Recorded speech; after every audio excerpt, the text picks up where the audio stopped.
How's it going, everyone? This is Fun Gaming Connoisseur, and welcome back to another game guide video for Mortal Online 2. And today we are playing on version 1.0.15.7, I think it is. So today in this video I want to talk about economy and how you can make money without doing any PvP. Alright, so as you know, this game world is very large. It's purportedly 6 times as big as the world of Mortal Online 1. And so what this means in a very real sense is that every region now has items that would be worth more valuable in other regions. So let me just give you a few examples. So if you see this white Cavolo here, this is an item that you can get very easily in Viburnum. In fact, I picked all of this in Viburnum, and I think there may be some sources of white Cavolo out there in the wild, but it's very sparse. So in Viburnum, however, you will find large quantities of it in the garden, but there are a lot of people who pick it as well. So if you do see it, you'll have to get in quick, because if someone else picks it up, then you miss out. So you have to wait for it to regenerate. So I pick this from time to time because I do have horses, and I need to feed horses with white Cavolo for their hunger, to keep their hunger down. And so in Viburnum, the white Cavolo is a very abundant item. So if you were to, let's just go to the broker and I'll show you. So I just bought the passive regeneration book that regenerates your health passively without you having to sit down. It'll regenerate a small amount of health every minute. So let me just look at what Cavolo. Alright, so okay, there are people who are selling it. So yeah, you can sell white Cavolo in Viburnum, but I think a lot of people will be making them into some sort of food. So let me just have a look at that. Yeah, so people will be making it into a food, which I think more people will be buying rather than the raw ingredient. However, I think because of the fact that it takes so long to pick a full stack of... okay, someone throw up or something. Alright, so it's not, if you go to the garden, here you'll find wolf peach and keratin, and there's a keratin here, and you will see the white Cavolo spawn here as well. So here in Viburnum, you can make money just selling Cavolo, the raw version. However, if you were to take this same Cavolo, white Cavolo, to, let's say, Meduli, you could probably sell this for twice as much. Because in Meduli, there's very little in the way of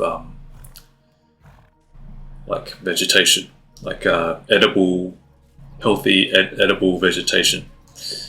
I haven't been to Meduli for quite a while, so things may have changed. They may have added, SV may have added other pickables and things like that. So that may, things may be changing, but from what I know at the moment, white Cavolo is still, I think if you were to take this full stack of white Cavolo to Meduli and sell it there on the, the market broker, you could probably sell it for 70, for 60, 68, 70 gold, or something like that.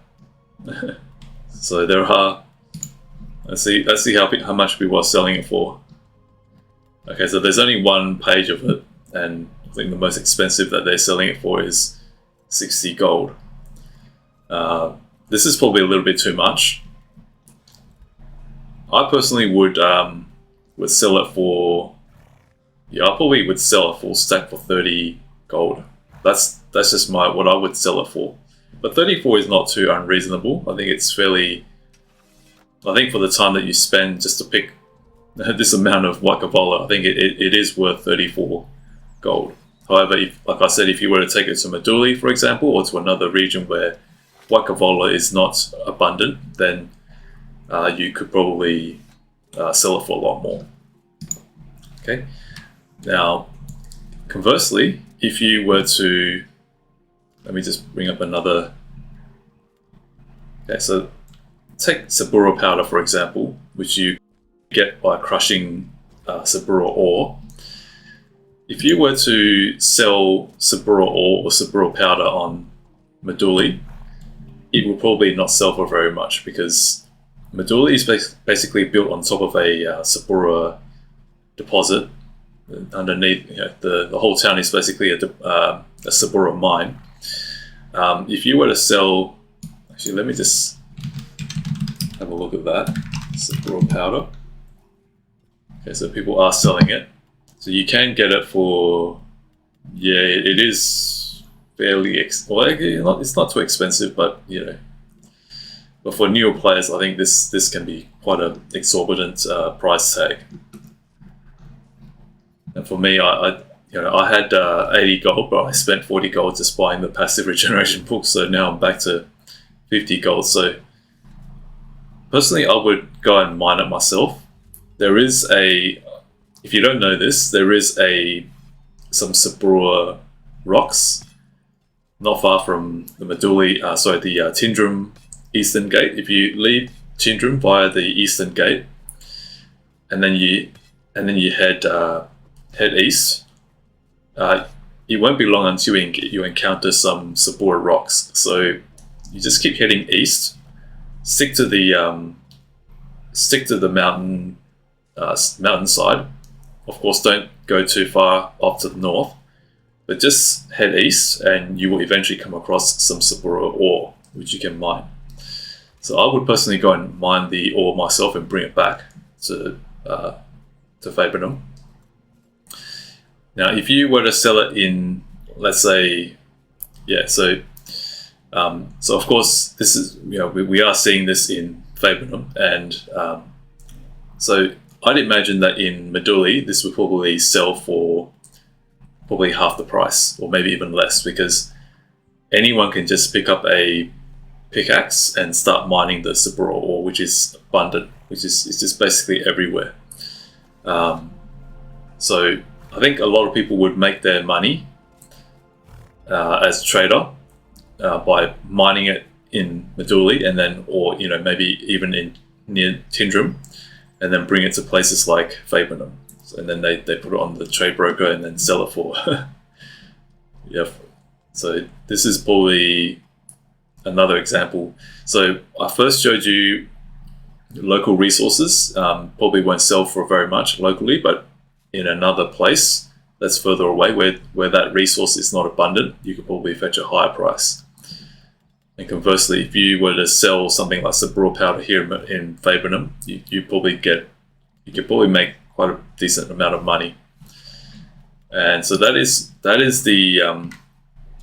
how you can make money in this game without resorting to PvP, because I think a lot of people, when they see this game, the first thing they think is, oh, you have to PvP and loot people in order to make money, or you have to go and grind lots and lots of mobs and loot their the loot bags in order to make money. But I've just shown you two examples of how you can make money in this game without ever doing any PvP. Now, of course, you will face PvP. PvP is everywhere in this game, even in town. There's no safe zone, so even as a trader, you have to be ready for PvP. But let me just show you another thing. So this lodestone here, this is something I picked up while I was mining the granum ore just outside the Fabrinum gates. And so in the latest fixes, I think not the fixes, but the hotfix, one of the hotfix that SV introduced, they added the this sort of random drops that you can get. So one of them is the lodestone, which I got from mining the granum So I've already crushed all the granum, so I don't have any here.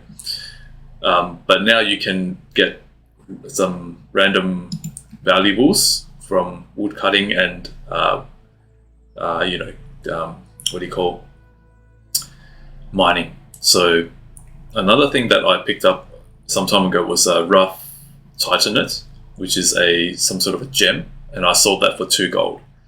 So now you can be you can make money just by mining or wood cutting. So that makes the otherwise the tedious and boring profession. Well, I wouldn't say it's boring, because you do have to be aware at all times for instances of players sneaking up behind you to kill you. But now you can make a bit more money just by mining or wood cutting. But having said that, because now you are a much more lucrative target, because now PvPers are not just going to look at you as a source of granum or calx or Saburra or whatever it is. They're going to see you as a target that carries possibly things like the rough titanite that's worth 2 gold, or things like this that is used to craft other metals. Okay, so just be aware of that. If you're planning to mine or cut wood, might be a good idea for you to have someone to watch your back if you're going to be somewhere far from town. But I would say even outside of town, let me just show you the range of guards. So the guards, while they may be quite, and I think when the security zones come, there's going to be some changes to that as well, to the range of guards as well. But so the guards do go to near the bridge, and you do have some guards here from time to time, but the guards are not very they're not everywhere. So if you go across the bridge, then it's pretty much you are in PvP zone. So you can be you will be subjected to PvP pretty much without any guardian intervention. Okay, who is this? The merry men. Okay, and all right. So just to give you an idea of where the guards really go. So if you plan to mine anything or cut any wood beyond the bridge, you probably want to have friends along. You probably want to have a couple of friends, maybe even more, to watch your back, because I don't think guards will go beyond the bridge. And so if a bunch of PvPers decide to jump you, you'll be at their mercy. So unless you have friends to back you up, then it won't be. I don't think you'll be able to run. Well, actually, you can run across the river if you're fast enough, and then to dodge the PvPers, the gankers. Okay, so that just goes to show you that you are now a much more lucrative target if you are a miner or a woodcutter. So whereas before, I think you wouldn't be such a lucrative target. What the? I looked at the corner of my eye and I saw this. Yeah, so you need to fix this. Yeah, they probably didn't lower the texture into the ground far enough. So yeah, it's just something that sticks out with a sore thumb. Okay, so because before, I think PvPers would just see you as someone who's carrying lots of ore or lots of wood, and while they might attack you for just to loot those things, now you would be a much more lucrative target. So just watch out. So don't be don't assume that no one's going to come after you because you're just a naked woodcutter or naked miner. It won't be the case. I think next time a lot of PvPers who are opportunistic and looking for targets of opportunity, they will go after miners and woodcutters. So that just means more job opportunities for bodyguards and mercenaries to guard the woodcutter or the miner.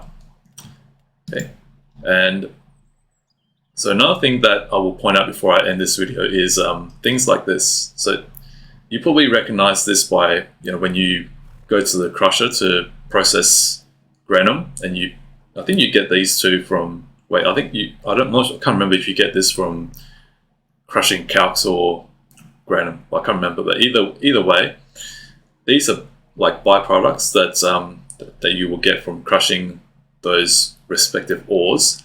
And so if you have no use for it, normally you can just sell it on the vendor, but I think it would be much more lucrative and much more profitable if you were to save it up. And once you accumulate a full stack, then you can sell it on the broker for a lot more than what you would get on the vendor.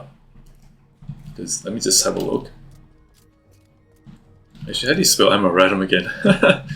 Amoratum. I'm pretty sure it's Amoratum and Calspar and Flakestone. Okay. Yeah. Sometimes the spelling can confuse you. So let me just go back and Amoratum. I think it's Ace Amoratum. Yep, there you go. See, one full stack. You saw my almost one full stack would sell for about 6 gold on the vendor. Here, it is selling for 50 gold. I mean, that's a 10 times increase, a 10 times price. So if I put that on the market broker, I could make 50 gold instead of 5. So let's have a look at another one. Calspar. Yep, and the same thing as well. You can get quite a bit, and again, like I mentioned earlier, same principles.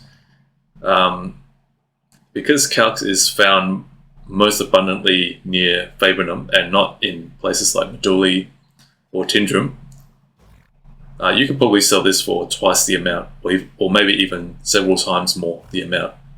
Because I think because of the distance now between towns, people are willing to pay, basically pay higher prices just to get items like this.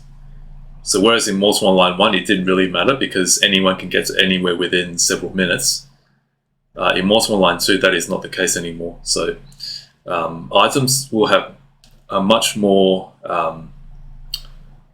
realized value, if that's a way that you can describe it. It will have a much more realized value where people are willing to pay substantially more for those items because of the distances involved. And by the way, another thing to keep in mind is that with distance increase, the risks go up. So when risks go up, the prices go up. And so that's a market dynamic that you should keep in mind in a game like this. If you were to transport this all the way to, let's say, Meduli or Tindrum, you could probably make 100 gold easily. That's just my speculation. I'm not sure because I haven't been to. Actually, yeah, we could. Okay, so we can look at other. Okay, so in Tindrum, it's the same. Let's look at. Okay, so the highest you can go is 50 gold, but so if you wanted to play as a trader, you can mine something, process it, and then take it to other places, other towns around the world, around the continent. All right, so let's look at flakestone. Flakestone is another abundant resource that's no one's selling flakestone. If I spell it incorrectly.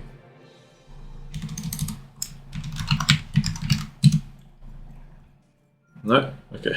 No one's selling flakestone, it seems. Let me try again. Okay, so no one is selling flakestone. Okay, but I hope this has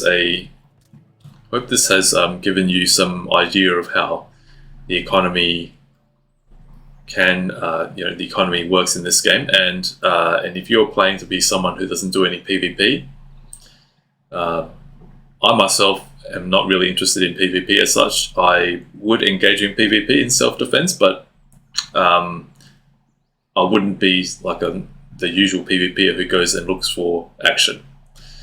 I do it out of self-defense and in defense of others that are people who are like my friends or people that I've decided to protect. People who, let's say for example, someone has paid me to protect them, then I would protect those people and lend my sword and my armor in defense of them. But you can definitely make money in PvP without PvP in this game, and like I've shown you, you can probably make quite a bit. You can make quite a lucrative profit without ever engaging in PvP. So that's just I hope this video helps you, and I hope that you enjoyed it. Please do remember to like, comment, subscribe, and share. I look forward to seeing you next time in the next video. So thank you very much for watching, and have a great day. This is Fine Gaming Connoisseur. Take care.